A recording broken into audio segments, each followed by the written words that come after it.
Sintesis protein, disebut juga biosintesis protein, adalah proses pembentukan partikel protein dalam bahasan biologi molekuler yang di dalamnya melibatkan sintesis RNA yang dipengaruhi oleh DNA. Penemuan awal. Pada tahun 1878, terminologi enzim digunakan untuk menyebut katalis biologi yang berperan dalam mempercepat proses biokimia dalam sel. Pada tahun 1900, enzim kemudian disebut sebagai protein atau bagian dari protein oleh Emil Fischer, seorang ahli biokimia dari Jerman. Pada awal 1900-an, Reich, Verworn, dan Wilson menunjukkan bahwa inti sel merupakan tempat berkumpulnya enzim dan menjadi pusat aktivitas protein. Pada tahun 1952, Mazia menunjukkan bahwa inti sel lebih berfungsi sebagai tempat pergantian daripada sebagai tempat penghasil aktivitas seluler. Komponen sintesis protein terdiri dari DNA, mRNA, tRNA, ribosom, asam amino, retikulum endoplasma kasar, dan polimerase. Proses sintesa protein dimulai dalam nukleus sel, di mana enzim membuka bagian spesifik untaian DNA yang membuat DNA di bagian itu bisa diakses dan bisa mengakses salinan RNA. Molekul RNA ini kemudian bergerak dari nukleus sel ke sitoplasma, di mana proses sintesis dimulai. Jadi, dalam sintesis protein, hubungan antara molekul DNA, RNA, dan asam amino dalam proses pembentukan protein dikenal dengan istilah dogma sentral biologi, yang dijabarkan dengan rangkaian proses DNA membuat RNA dan RNA membuat protein. Pada dasarnya, sel menggunakan informasi genetika atau gen yang terdapat di dalam DNA untuk membuat protein. Dalam proses pembentukan protein atau sintesis protein ini terbagi menjadi dua langkah, yaitu transkripsi dan translasi. Nah, sekarang transkripsi. Transkripsi ini adalah proses pembentukan RNA, terutama mRNA, dengan menyalin sebagian berkas DNA oleh enzim RNA polimerase. Pada proses transkripsi ini terjadi 3 tahap, yaitu inisiasi, elongasi, dan terminasi. Saat inisiasi, daerah promotor berfungsi sebagai tempat pengenalan RNA polimerase untuk mengikat. Ini adalah tempat di mana sebagian besar ekspresi gen dikendalikan, baik dengan memblokir atau mengizinkan akses ke situs ini oleh RNA polimerase. Pengikatan menyebabkan heliks ganda DNA terlepas dan terbuka. Kemudian, saat elongasi, RNA polimerase meluncur di sepanjang untaian DNA template.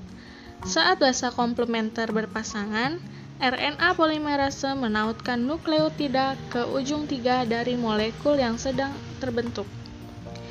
Setelah RNA polimerase mencapai bagian terminator, transkripsi mRNA selesai, dan RNA polimerase, untai DNA, dan mRNA dipisahkan satu sama lain untaian mRNA yang dibuat. Selama transkripsi memiliki daerah yang disebut dengan ekson, yang mengkode protein, dan bagian yang tidak mengkode protein disebut dengan intron.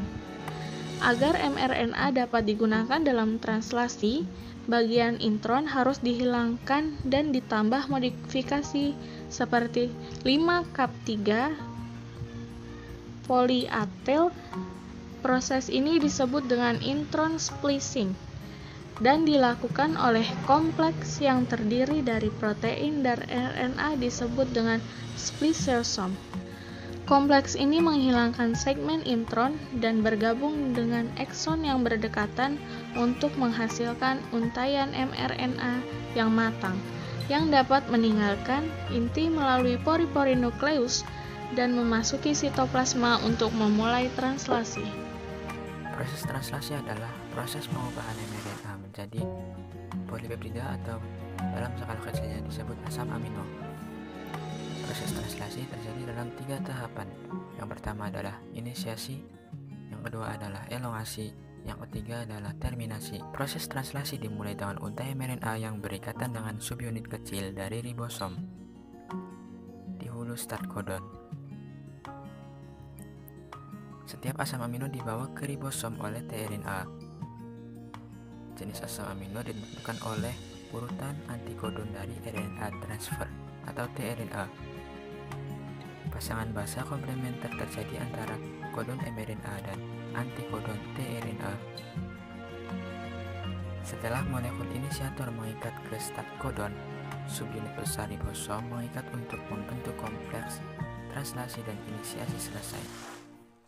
Dalam subunit besar ribosom ada 3 wilayah yang berbeda, yaitu situs E, P, dan A. Selama elongasi, asam amino akan dibawa ke mRNA oleh tRNA melalui pasangan basa kodon dan antikodon. Setiap antikodon dari tRNA berhubungan dengan asam amino tertentu. tRNA bermuatan berikatan dengan situs A dan terbentuk ikatan peptida antara asam amino terikat pada tRNA di situs B. Kompleks tersebut menggeser satu kodon ke kanan, di mana tRNA yang sekarang tidak bermuatan keluar dari situs E, dan situs A terbuka untuk menerima tRNA berikutnya. Elongasi akan berlanjut sampai menemui stop codon. Faktor kelepasan mengikat ke situs A pada stop codon dan polipeptida dilepaskan dari tRNA di situs B. Seluruh kompleks terpisah dan dapat disusun kembali untuk memakai proses lagi saat inisiasi. Tujuan translasi adalah untuk menghasilkan polipeptida dengan cepat dan akurat. Setelah terpisah, polipeptida mungkin perlu dimodifikasi sebelum siap berfungsi. Modifikasi dilakukan oleh organel berbeda untuk protein yang berbeda, agar enzim pencernaan dikeluarkan ke lambung atau usus. Polipeptida ditranslasi di retikulum endoplasma, dimodifikasi di badan Golgi, kemudian disekresikan menggunakan vesikel melalui membran plasma ke dalam lumen sistem pencernaan.